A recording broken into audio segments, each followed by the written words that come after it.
And it's getting late and it's almost our bedtime. So I think we should tell some stories about the battles we've had with our children at bedtime, trying to get them to go to sleep. Why are you trying to start a new hashtag? Nobody wants your hashtag, Joe. I have labeled you correctly in your tags tonight. Get underscored. What does that even mean? Look at your own tags. Joe gets bored, and it's a Mormon thing. So what battles do you have with your kids trying to put on the bed? Oh man, all kinds of battles. Yeah.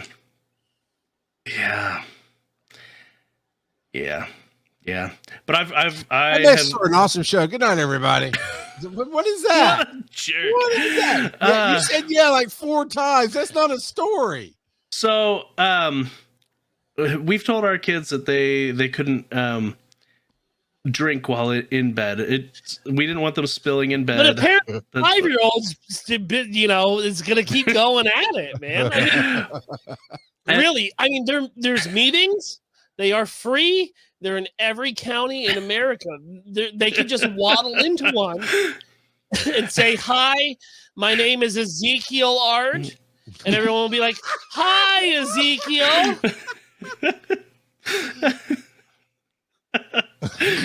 His name is Hekima. Thank you. Using Amish with Mormons, but that's all right. They are the same.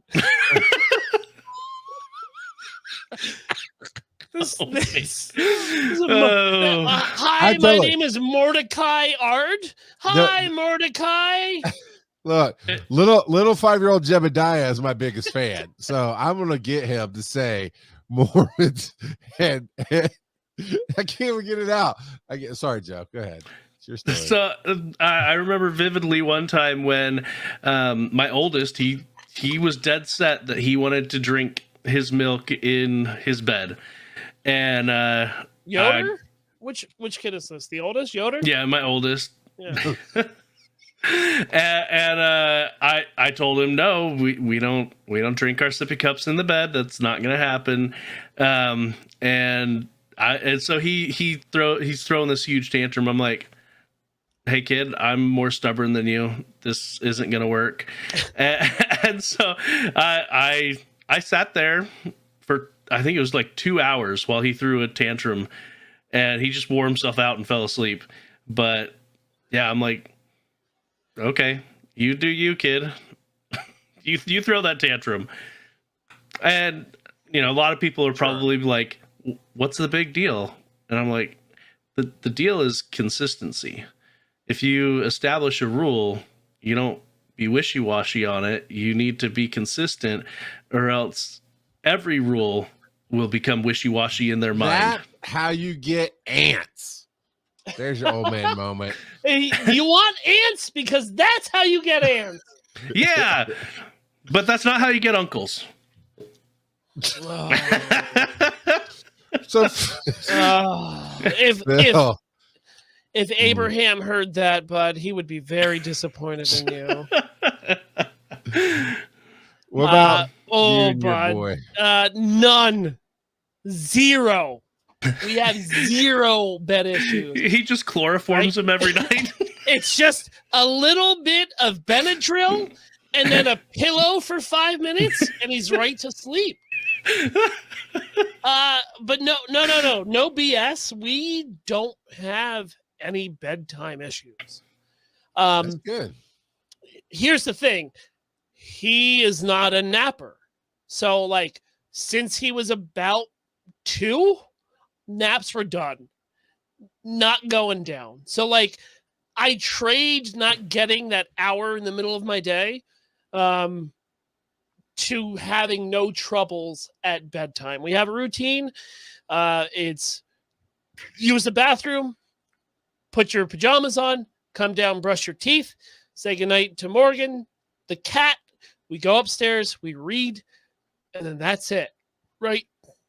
And so, and when he does go down, right, because he's like, Daddy, can I stay up and read for myself? Heck yeah. I'm never going to tell him no on that. But I'll check in 15 minutes later, and he's down. Now, look, Yeah. I hear that he fights his mom at bedtime. But I think bedtime rituals are a little bit laxer there because each house has different rules, which is Sure. super cool. But when he's here, it's really not an issue. Well, and I just want to comment real quick that having a routine, I think, is super critical for kids when it comes to 100%. bedtime. It's critical for me, Joe. Like, I'm yeah. a routine kind of guy. Like, when I wake up, it's the same routine every day before I go to work, right? I get up, set the coffee, get the shower, go upstairs, get dressed, come downstairs, pour Look my in the coffee, mirror, say "Sloppy Boy Summer." send Snapchats to all my fans, and then keep going. But it's just I understand that, like, it's very uncommon. All I had to do was sacrifice the nap time in the middle for his and childhood. So, like, it's all right. I know it's rare. But that routine, man, it works It's every good. time. It's good. Before we move on with, I'll tell my story in a minute, but Phil, where can people find you on the web? Imaginary Nomad, Twitch, Twitter, Instagram with a 1, Snapchat if you want to get weird. I'm also part of Botched, a D&D podcast.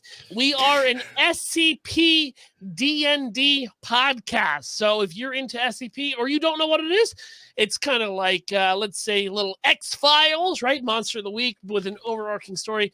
Check us out all over the internet at Botched Podcast, or check us out live at DragonCon 2024. I'm looking forward to that.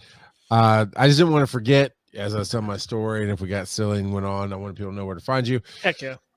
So I haven't had a ton of battles. Every 4 kids, right? Everybody's been different. And the oldest, when he was a toddler, man, he loved his naps. He would literally, when he got tired, he'd get his bottle or whatever, sippy cup, whatever it was at the age, and go right to his bed and want to go take a nap. It was cool.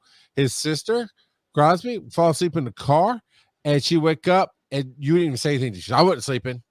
So no, it's okay. It's okay. You were. I mean, you get some drool on you and lines in your face. It's okay. I was not sleeping. I mean, she would fight you. She was not. Oh my, it was a mess. My youngest daughter, she likes hanging out in the bed with us, and it's hard for me to tell her no on that. But she doesn't want to leave. Like, she won't just chill out and play on her tablet or something while we're winding down and then go to bed. She wants to, talk and move and play. Basically, no, this is sleep time. This is not playtime.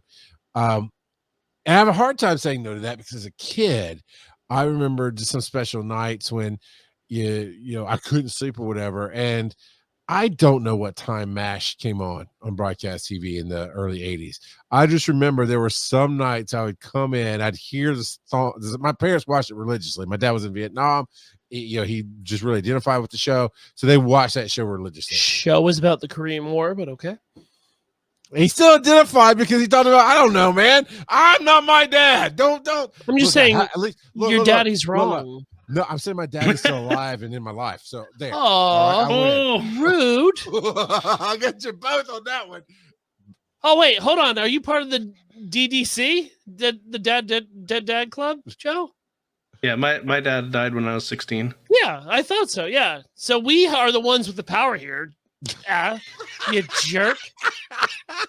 All right, listen, Linda. I just remember as a kid, coming out of my bedroom, and as they were looking, I can't sleep. No, full well, I just wanted to watch with them, and they would let me climb up into bed with them and watch MASH on that little TV they had in their bedroom. And then after that, they'd make me go to bed. So it was kind of fun doing that. MASH, so it's hard and then for me to Benadryl and you'd fall right to sleep. Yeah.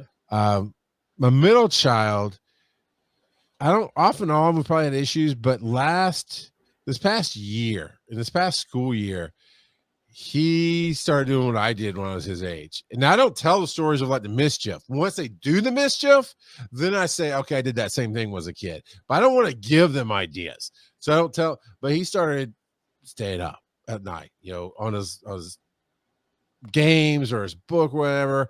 And then I started finding plates of food out in the morning and where he hadn't put stuff away. And basically he was Yeah, dude, shut up, random kid. I don't do math. So hashtag shut up, random kid. He got the hashtag tonight. But yeah, we tried to wake him up to go somewhere he's supposed to go do, and of course you couldn't drag him out of bed. And I knew he'd been up all night, and that became a pretty hard battle up until I just started playing botch for him, and he just goes out just like that because it's boring as crap. Don't check it out. That's our show tonight, everybody. Thank you.